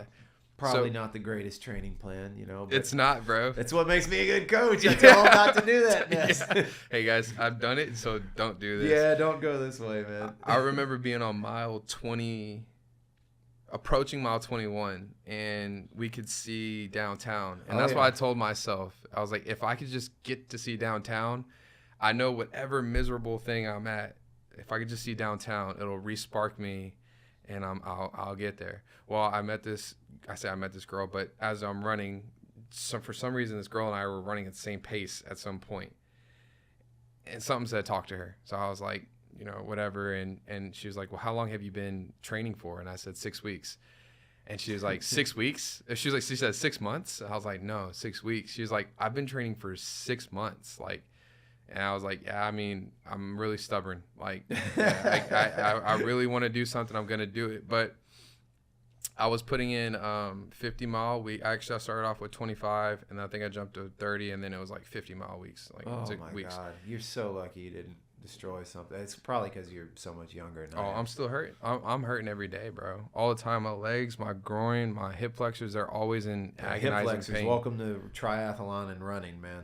Are they always in pain? Always No sore. matter how much stretching? Always sore. Bro, I'm hurting. I'm not going to lie. Like, I'm hurting now. I'm always in class. Get the hip attachments, for the compression boots. Those help. Oh, they get the hip attachment? Yeah. One? If you got like a racket ball or the Erosti type balls, okay. roll in that area. If you got a massage gun, those help. I got a So Right. Yeah, there you go. See So Right? Just lay on that mug. It hurts. Oh, yeah. But, yeah, so anyways, I was just running myself into the ground, like, not caring. So now I feel like I've had a lot of revelations of, like, we know you can go fast. We know you can do it. We know you can prep for a marathon. Obviously, you don't need much time. Your mental is there. Yeah. Now we just need you to get smarter about it. We need, like, that day that I broke my collarbone, I was going 18 miles an hour on the bike. I remember because I had just looked down to see what I'm trying to get that time. Yeah. And I want to have it fast. And I know Coach Jeff's going to be checking this stuff. So I want him to be like, dang, that boy's doing it. Yeah. So I'm going fast, bro. And I was. In my head, I'm like, I'm going to go fast. I'm going to run this break. I'm going to have a good time. And I'm going to knock out this 70, this half come a couple months from now. And that ruined me. That ran me into the ground because,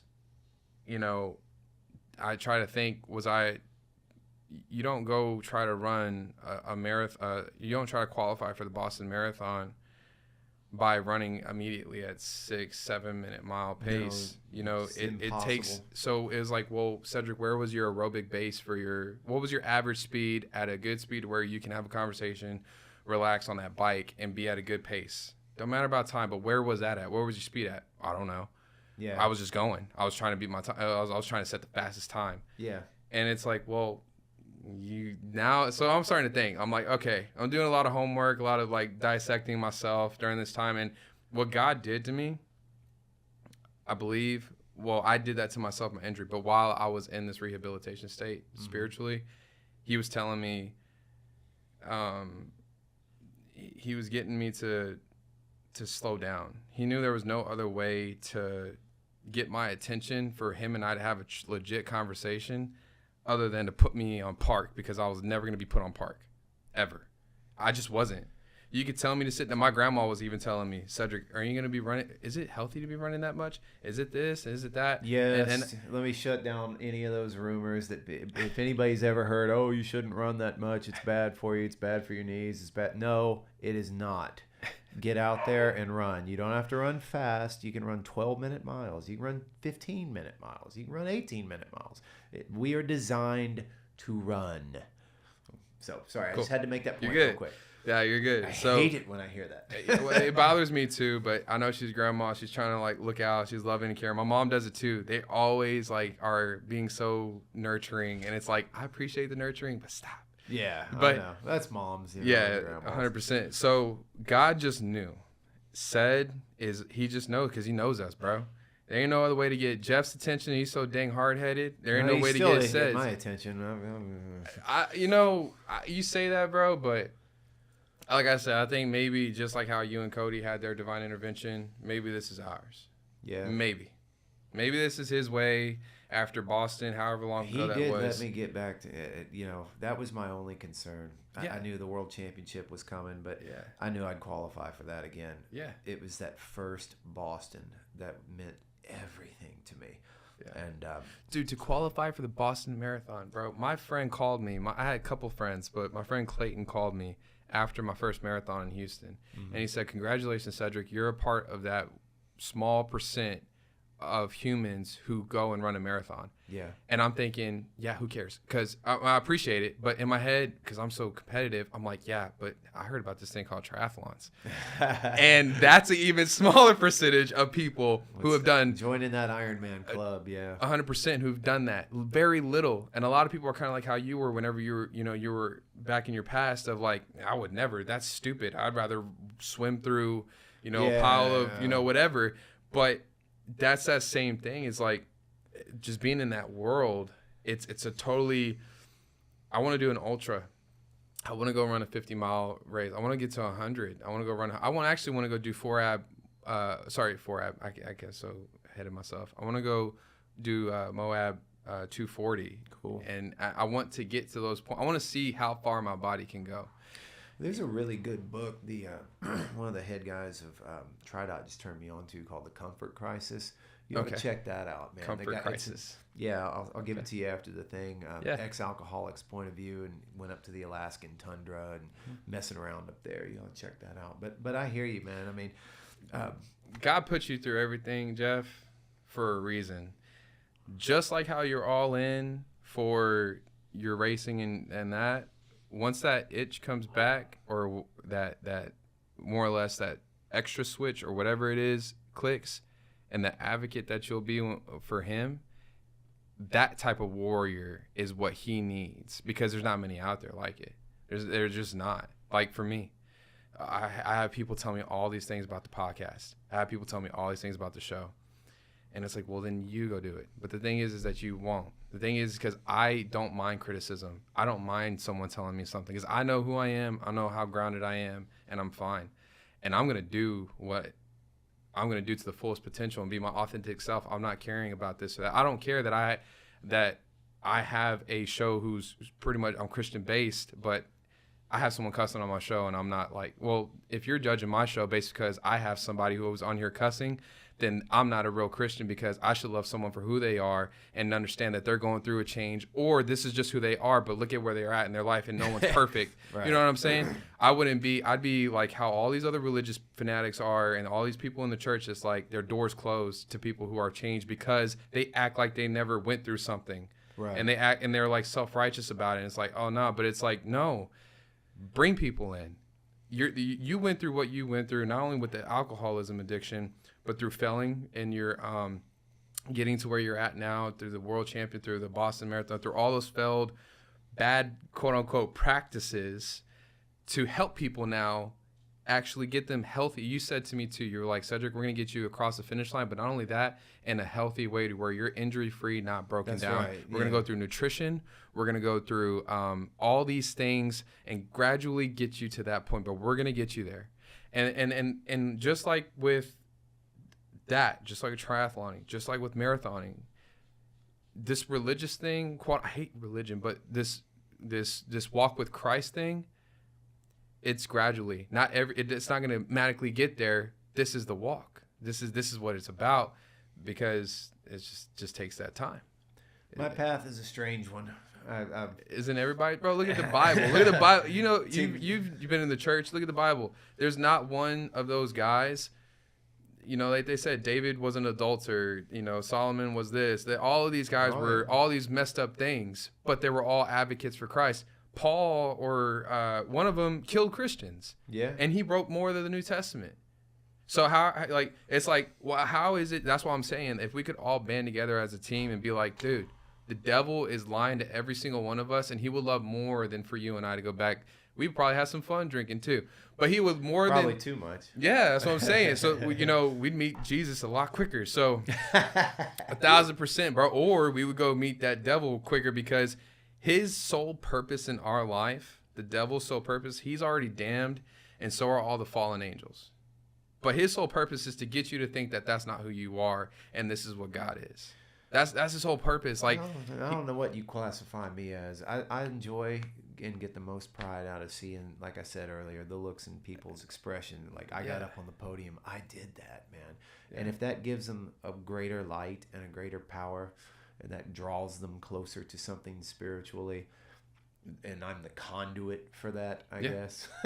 You are. Then you know, okay, I'll live with that title. You are. Nah, I don't classify anybody. I hate classifications, because I'm a weird kind of angel then, I guess. Yeah. Aren't we all? No. I'm definitely not going to use my name and the word angel in the same sentence. You should, man. Because I'm not going to lie. You helped me through my stuff, and you're too kind, man. I know I get that often, but I used to not. Well, I've always been kind, but it's just if you just dig deep enough, man, people have more in them than they want to realize. You can accomplish great things in this world, and most of it doesn't happen overnight. Yeah, it's little. Like with the Boston thing with me, I read a book called Boston Bound, and I contacted the author when I first qualified, and I even had my email signature at work blue and gold for years. Nobody knew why, but I did. I was forced to look at it every single day. I love that. You know, and just be reminded, like, this is the target. This is, you know. Yeah. And if people would just find something in their life that passionate, it makes escaping addiction, and it makes overcoming hard things in your life a little bit easier, you know? Yeah, it does, because it creates that habit, that pattern. When you do this, it's going to trickle, like you said earlier, it's going to trickle into your family. It's going to trickle into your work. You're on time. You're showing up. You're doing the work. Even when it is hard or it gets tough, and it will, in anything that you do, you're still pushing through. But if you're not doing those habits, if you're not going and more or less exercising whether you're competing or you're just doing it recreationally, it's just not going to, your life's going to be this, your blinders are on. It's a mess. And you may think, and I'm not to judge a life to be like, well, if you're doing these things, your life is crap. I'm not saying that, but you get one chance at this life. That's exactly right. Wouldn't you want to spend your life saying, I did do these things because you enjoyed life? You're like, man, I went, and not only did I start off with a 5, and it doesn't have, I'm just using it as an example. It's like I started off with a 5K. I'm using running as an example. I started off with the 10K, then 15, and then, finally made that jump to half. And then, and you're like, I'm glad I did all that, because I didn't do it for anyone else. I was doing it because I found that enjoyment of becoming a better person. I noticed that it started making me feel better, look better, think better, have better relationships with my people. Yeah. I started experiencing life. Experiencing life isn't going out there and drinking every weekend. That, if you want to talk about, because people say, isn't running boring? Dude, if you've ever truly ran, it is not boring at all. What's boring is it's the same old repetitive thing, going out drinking, having the same conversations with people, getting high with your friends. It's the same stuff. No one's doing nothing. We're all here like crabs, holding each other back and holding each other down, instead of telling each other and pouring into each other like, hey, man, I want to get to this point. How do I get there physically, or how do I get to the finish line like this? Well, where are you at now? And we could put the steps in that place to get you to be better, versus that road is pulling you down. It's reversing your life. It's actually putting a pause in your life of what you could potentially be in life. And it's just, you lose all those years. Yeah. But in reality, you don't really lose the years, because you have to go through those years to appreciate the now. Yeah. Yeah. Well, I mean, and you don't have to give up everything, because if you ever see me running and you yell hi at me, I'm probably not going to respond, because I'm blasting death metal in my headphones at max volume. You can draw on that a little bit for strength, but to your point about living, that Comfort Crisis book again, there was something in there that said the odds of being alive in this universe right now on this planet in a first world country where we have the things that we really take for granted are literally like taking a trillion-sided die in Las Vegas and rolling the same number 1 million times in a row. Just think about that. Let that sink in for a second. Like, that's the odds of us being alive in America right now, with just the ability to be able to go run or to do these healthy things. So, and we think we have these problems. We really do. And addiction is, of course, a major problem. But one of my best buddies is named Van Jocelyn. He's known better as the Speedo Bandito on all his Facebook stuff. And he's got the coolest story, man. That's funny. He wears it. He races in a Speedo for like body awareness and telling everybody, hey, it's cool. You're big, you're skinny, you're tall. And he's a ripped dude, but he does it for that. But he also pulls, these extremely handicapped kids. And he was doing Ainsley's Angels this last weekend. He was pulling a guy that he does a lot. And when I say pulling, he was swimming, pulling a raft with this kid on it. Then he's biking, pulling this kid like in a specially designed trike. And then he's pushing the kid on the run. And they finished the race together. And Van actually placed in that category. But, seeing that boy that was so incredibly handicapped, just smile and stuff. We just think that we've got problems. You know what I mean? 1000%, bro. And so 1000%. Then you look back at something, some of the things that we perceive as problems and are just annoyances, So anyway, I didn't mean to get off on that soapbox. I just thought that was worthy it's of a lot of mentioning. people like that, because that's why I think, Mike, it's a good point to prove. I mean, it is. I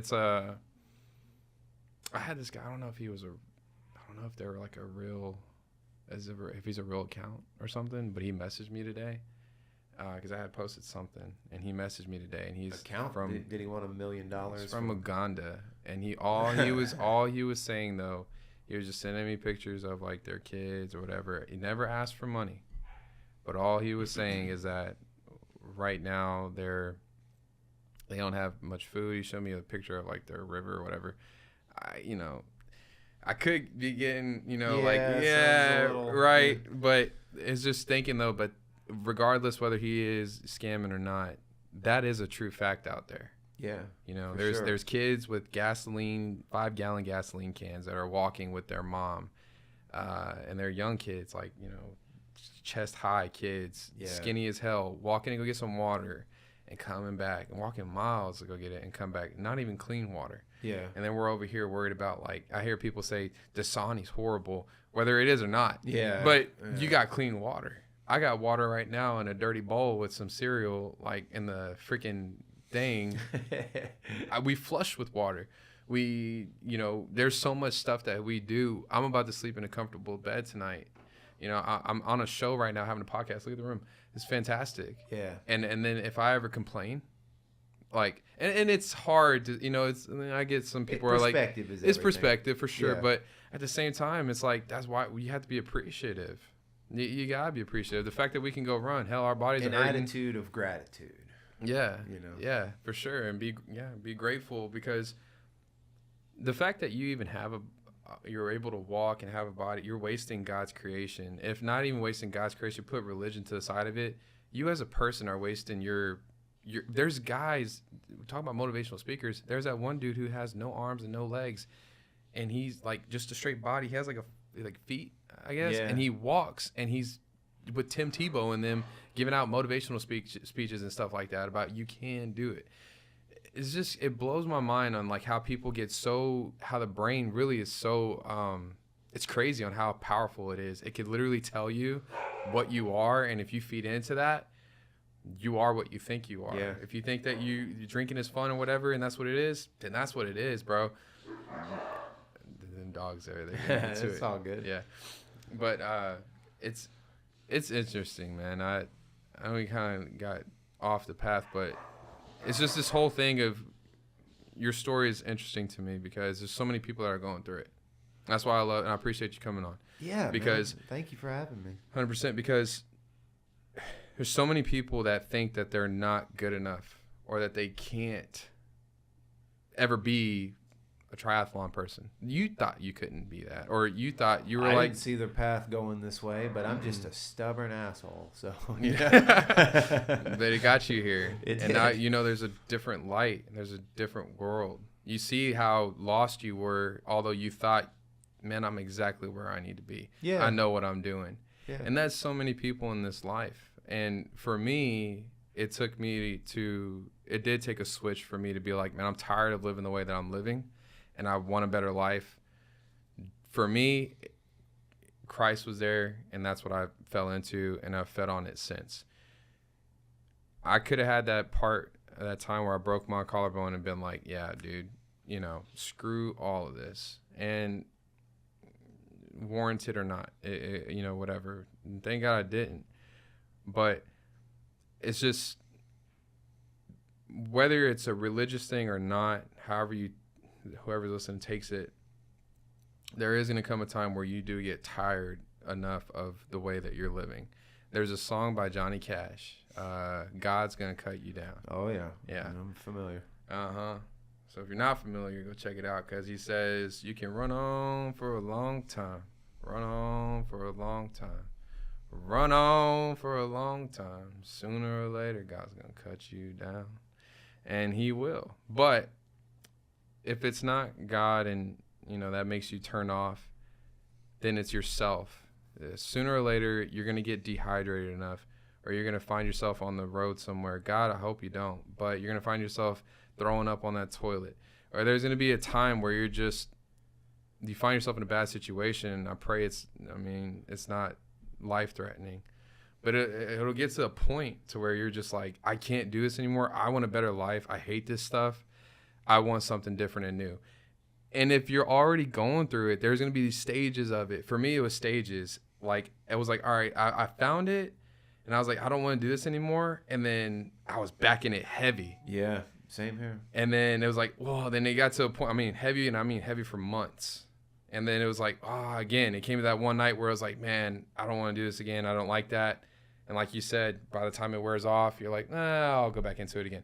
And so if that process is currently happening for you, then you're on the path of it being pretty much the end. And it's going to come to that end, and it may come to eventually an end. It will lead to that. Yeah. In 6 months, it could come to an end. In a month, tomorrow, in a year, in 3 years. Who knows?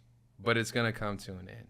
And I pray that not that much time has gone by to where you can't do nothing about it, or something bad happens to you to where you can't do nothing about it. The body is pretty incredible. It is, dude. For my skin and my eyes, you've seen my posts on Facebook. It was bad. How big, if you don't mind me asking, Yeah. big, but how much did you weigh? And my heaviest, probably not a ton, like 226, 227. And you're 6'2", 6'1", 6'1"? 6'0".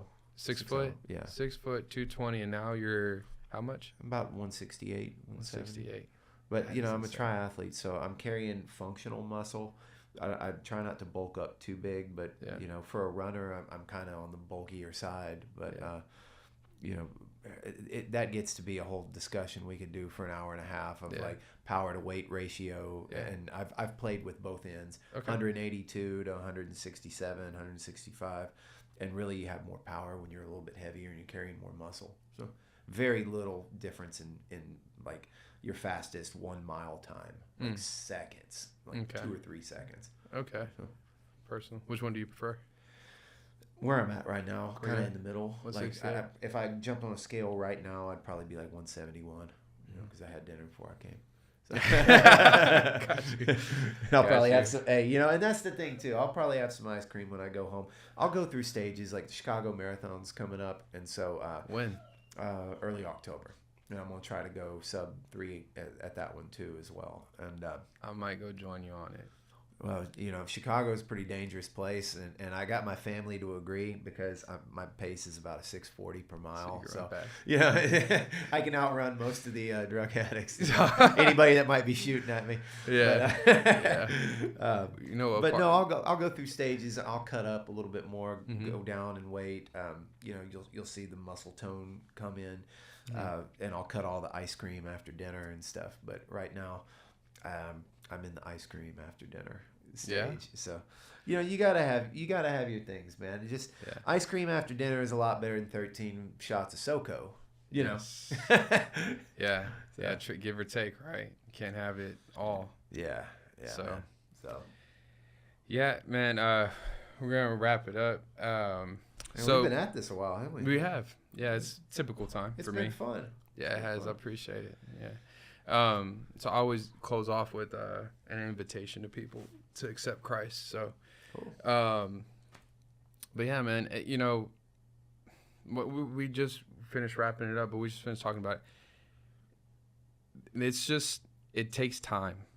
You know, it takes time. It's a lot of patience. I mean, you've had multiple years where, you know, it was, it's on. Oh, sorry. You good. I love that watch, by the way. Oh, isn't it freaking awesome? Yeah, it's pretty cool. Yeah, you know it's cool, bro. It's freaking awesome. Anyway, all right. So Garmin isn't paying me yet, so I ain't gonna mention them. Not playing. No. So, but man, it takes some time. It took me 5 years before I finally realized. You know, it's taking Jeff some time as well, and then not only that, but if you're past your addiction, and you're trying to, you know, get better, and you're going to work out for you know, a few days, and then you stop working out for a month or whatever. It takes time, bro, and all this stuff. It just takes. It's okay. You don't have to go 90 to nothing, man. Just a little bit every couple of days. Yeah, it's better than nothing. Some consistency. Yeah. So it just takes some time. And if you listen to this show, because this is number 21, so chapter 21. So if you've listened to it, and every time I do this call, you're like, nah, you turn it off. That's fine too. I hope you listen in on the next one. So just keep listening. I hope that y'all receive something from it.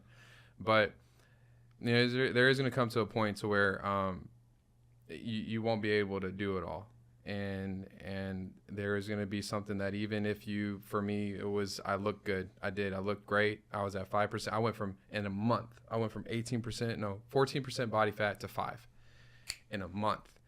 I dropped 20 pounds. I was looking great, doing great, running marathons, doing it all. And there was still something that I needed to obviously work on. We're always gonna have to work on something, but there's this firm foundation that you'll have within yourself, that this peace of knowing that, and it's with Christ, in my opinion, knowing that, man, he's never failed me. I've always been in tough times, and you will continue to be in tough times when you follow him, because that's just how it works. That's his MO. That's how he does it. It's not gonna be an easy road, but the way our Lord works is that if you're wanting to do better, you're gonna have more challenges, because that's where better comes from, through experience and stuff like that. It's just how it happens. Put people in your life. 100%. He most certainly did with me. You know. Yeah. Sure. So it's we'll go ahead and do it. So if just repeat after me, and Lord Jesus, I repent of my sins, come into my heart, and I'll make you my Lord and Savior. And if you said that prayer, you've been saved. Send me, I've had a couple of people message me on Instagram. You can do it on Facebook or Twitter. It's so CEDXSAID. They've reached out and they told me that they accepted Christ. And, you know, it starts. Now it starts. You know, you're not alone, and that was my biggest thing in life, was being alone. I just, even though I had people around me, I still felt alone, and I wanted to be alone. But once your eyes and your spirit open to God, he really doesn't leave you alone, because it's always this voice, and and scientists call it your subconscious. It's not. It's the Holy Spirit. There's two voices in your head at all times. There's one that's going to tell you what you need to do, and it's right. And there's going to be this other voice that quickly comes and takes it away and says, don't do it. That's just what it is. And it's always constantly there. You can never get rid of it. It's there. It's always going to be there. I could give an example of somebody cuts you off on the road quickly, and it just depends. Quickly, at first you may be like, you know what? Well, that's probably a horrible example because That's for me not right my now, initial reaction. yeah, my initial reaction is like, man. But no, there's this. I'm trying to give you an example, but basically you have two voices in your head, and it is the Holy Spirit trying to guide you and lead you to Him. He wants to have a relationship with you. He wants you to want Him because He'll take you places further than you'll ever take yourself. Can't explain it. It's just faith. He will. Give it a try. You can always not do it. And that I don't recommend it, but that's His love and that's His grace. That's Jesus' love and grace, that you could turn your back on Him, quote unquote, turn your back on Him or create distance. But the day and the time that you're ready for it, He's there at all times. Yeah, I'll agree with that. So, congratulations. And if you didn't say it, no big deal, man. Love you. Keep doing your thing or rewind it. whichever one, man. You make a lot of good points, man. You're spot on. I appreciate that. And you want to give any last remarks to the people before we hop off? Well, I'm not gonna make a sales pitch, but if you want to reach me, I guess I'll give the information. You can put it in the link below. I'll put it in the link below. Yeah. But go ahead, let them know. Rampage Racing, where to find you, what to do. Rampage Racing and Endurance. Well, yeah, it's pretty easy to see our logo on Facebook, Instagram. We're fairly easy to follow. We just partnered with Triathlon, which is actually the most advanced algorithmic program on earth for writing training plans. The thing just shreds through your Garmin data faster than I certainly could as an experienced coach. It's literally calculating like 11,000 data points per second. Wow. So on your run, let's say you have even Bob's 5K a month from now, it's going to pull in every workout you've done for the last couple of years and just write you a plan. If you miss something, no problem, recalculates the whole thing. Wow. And whereas I was doing it by hand before, I was doing the Blockbuster video way. Yeah, this is the Netflix way. Yeah. And it's cool because it allows me more time to call people and talk with them like you. Heck, I probably wouldn't be doing this with 30 athletes if I was still writing by hand.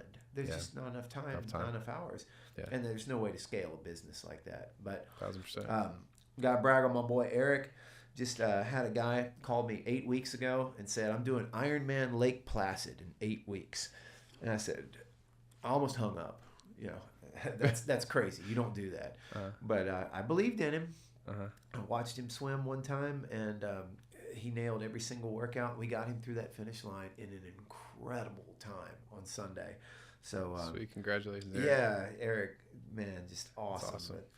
But if you want to do big things, man, or if you just want to run the Texas Bridge Series, give me a holler, and we'll get you on the right path. Yeah, running in general, anything. I don't care if you've never run a step in your life.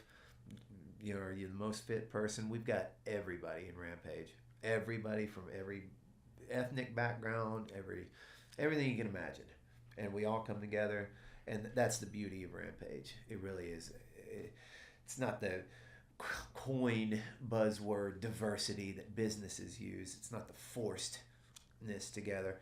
It's that we come together over this beautiful thing, and it just breaks down the barriers of gender, race, sexuality, whatever, and we just have a great time together. Y'all do. And that's what it's all about. Y'all do. Right? Yeah, it's always smiles. Yeah. So, always smiles. Thanks for having me on, man. I appreciate it. Thanks for coming on, Jeff. Yeah. I'm going to close up with some prayer, and then we're out. Cool. All right. Bad money. Okay. Dear Heavenly Father, we thank you for, again, for this platform. We thank you for just our lives. We thank you for for the breath of life.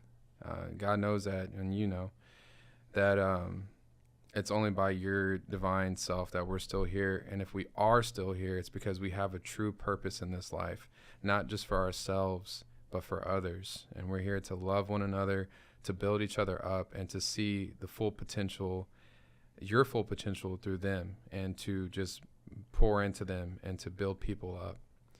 So God, we pray that someone receives something today from us, and that their life has a new vision, a fresh vision in their life.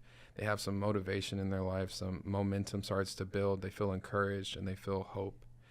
And I just pray for them, protect their mind as they try to get better, protect them from the enemy.